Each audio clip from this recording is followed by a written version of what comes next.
Tengah-tengah hujan ni, jom kita pergi kedai Tom Yum Yap. Tom Yum baik Tom Yum baik, pot baru. Man, aku cakap tadi, kedai Tom Yum yang baru. Pot Tom Yum baik? baru. Pot baik. Restoran di Tom Yum Icon. Betul. Menu pertama, dah halal kat kedai Tom Yum.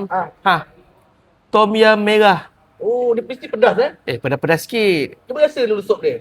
Banyak. Macam-macam ada. Ni kuah dia. Kuah dia.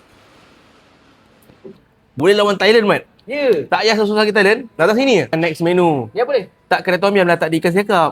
Siakap 3 rasa. Ya, siakap 3 rasa. 600, 700 gram katanya. Oh, macam ni ikan dia.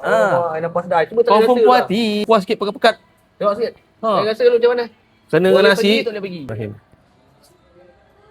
Barang jadi. Barang jadi. Menu paling rare. Dan tak semua kedai Tom Yum ada. Apa ni? Salted egg sotong. Oi, jangan lupa Biasa kat udang ayam kan. Sotong pun besar-besar. Ha? Ni satu tak cukup.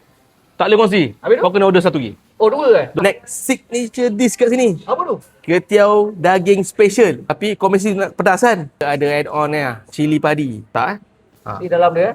Telur Wah. diam tak terkata. Pekat. Daging sikit. Nah, cili padi. Rasa dulu. Oh, makan pedas dia Ni pun rare juga. Apa tu? Jangan jarang kedai Tom Yum ada nasi ayam tau. Yang ni order limited time tau. Daripada pukul 12 sampai pukul 5 je ada. Ni masakan ada dua pilihan. Sama ada roasted ataupun steam. Nasi sup semua ada Ni kita cili dia. Saya suka pedas lebih sikit. Okey. Nampak? Kita pegang. Kita makan satu rasa Besar tu. tak besar? Memang patut sedap Mantap. Kau waste je di Tom Yum Icon. Serban 2. Berdekatan dengan Maiden, confirm sampai. 12 tengah hari sampai 12 tengah malam.